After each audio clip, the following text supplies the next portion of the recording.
Mungkin kita sering dengar kalimat kalau perkembangan diri baru dimulai ketika kita berada di luar zona nyaman. Tapi sayangnya, eksplorasi merupakan sesuatu yang jarang kita lakukan. Coba ingat lagi, kapan terakhir kali kamu mencoba sesuatu yang baru? Apakah kamu selama ini hanya makan di restoran yang itu-itu lagi? Atau kamu berani mencoba restoran yang baru? Mungkin alasannya karena ketika kita dewasa, kita telah mencoba begitu banyak hal baru dan pada akhirnya tahu apa sih yang sebenarnya kita sukai. Jadi kita mulai agak ragu mencoba hal baru dan memilih sesuatu yang sudah ada. Halo semuanya, nama saya Michael, selamat datang di channel saya, Sikutu Buku. Kali ini saya akan bahas apakah kita harus keluar dari zona nyaman. Seberapa sering kamu diberitahu kalau kamu harus keluar dari zona nyaman? Dan seberapa sering kamu diberitahu kalau zona nyaman adalah sesuatu yang digambarkan sebagai hal yang membatasi diri dan harus dihindari sebisa mungkin. Lagi dan lagi kita mendengar kalau cara satu-satunya untuk tumbuh dan sukses adalah dengan menghadapi sesuatu yang baru dan jangan menyerah ketika menghadapi hal yang sulit. Tapi apakah ini cara satu-satunya? Apa yang terjadi bila kita tetap berada di zona nyaman sedikit lebih lama? Mungkin sebelum bicara lebih jauh, kita harus tahu dulu apa sih yang dimaksud dengan zona nyaman. Zona nyaman seringkali digambarkan sebagai sebuah situasi di mana kamu tidak melakukan sesuatu yang baru atau sulit. Sebuah mindset yang dianggap membatasi perkembangan diri. Sebuah tempat yang bisa membuat kita bosan dan tidak puas. Tapi bagaimana bila kita melihat zona nyaman sebagai sebuah ruang yang aman? Sebuah ruang di mana kita bisa menjalani hari dengan rileks dan nyaman.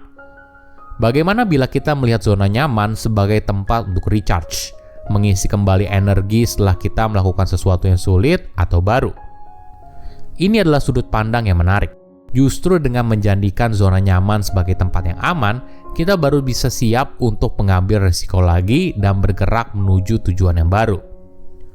Nah, ketika kamu keluar dari zona nyaman, mungkin akan muncul pertanyaan baru. Apakah saya harus terus mencari hal baru atau fokus mengembangkan hal baru yang sedang saya tekuni? Dilema ini dikenal sebagai exploration versus exploitation. Exploration adalah ketika kita berusaha mencari hal baru terus-menerus, mencoba strategi baru, dan sebagainya. Sebagai contoh, kita pindah kerja, pindah karir, dan sebagainya. Steve Jobs juga pernah bercerita saat dirinya masih kuliah, dia sempat mengikuti kelas kaligrafi sebelum akhirnya drop out. Alasannya sederhana, Steve hanya penasaran, tidak ada alasan yang lain. Tapi kelas kaligrafi tersebut merupakan fondasi dari setiap font indah yang ada di komputer merek Apple, dan kata Steve, Microsoft menjiplak semua font tersebut. Jadi boleh dibilang, font yang ada di komputer sekarang itu berkat kelas kaligrafi yang diambil oleh Steve saat kuliah. Di sisi lain, ada exploitation. Bagaimana kita bisa fokus pada apa yang sudah kita ketahui, keahlian kita, dan sumber daya yang kita miliki sekarang untuk mencapai manfaat langsung sebesar-besarnya dan meminimalisir resiko. Maksudnya apa? Ketika kita mencoba sesuatu yang memang familiar, tentunya hal ini membuat kita bisa mengontrol hasilnya seperti apa. Beda halnya jika kita mencoba sesuatu yang baru. Idealnya, kita harus bisa menyeimbangkan kedua hal ini, antara exploration dan exploitation.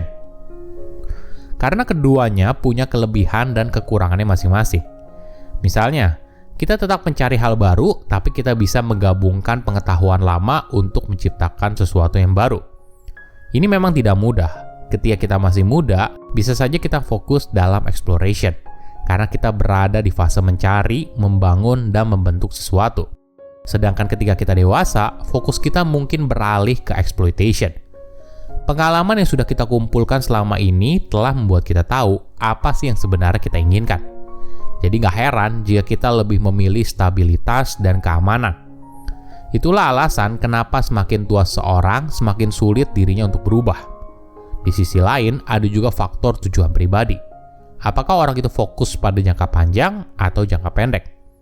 Jika ingin hasil jangka panjang, maka dirinya mungkin banyak berinvestasi pada exploration.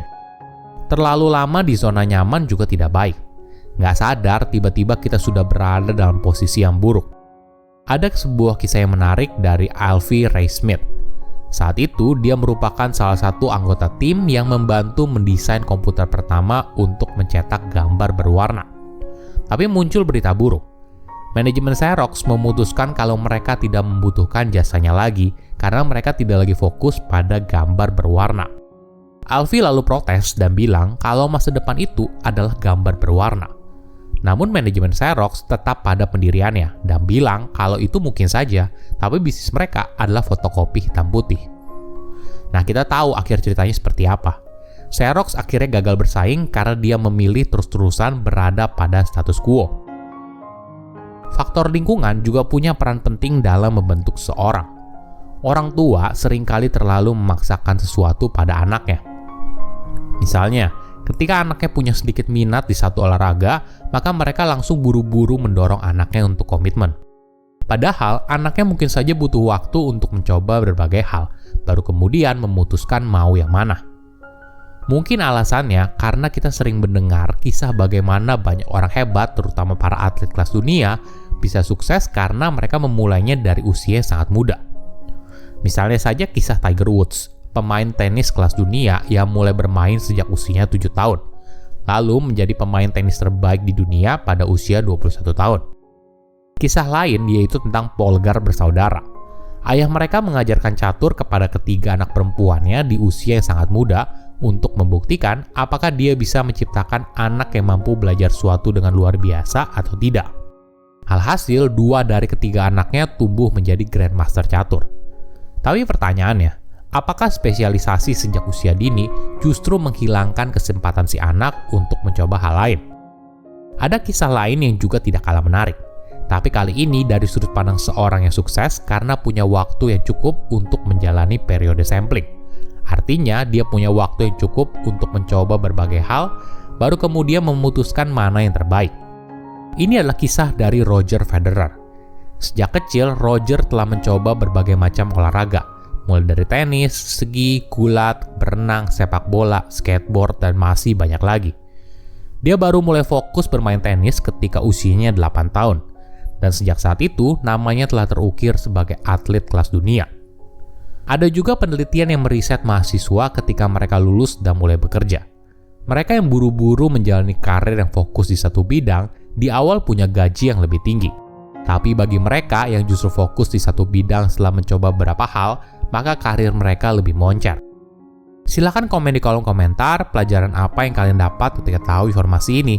Selain itu, komen juga mau tahu informasi apa lagi yang saya review di video berikutnya.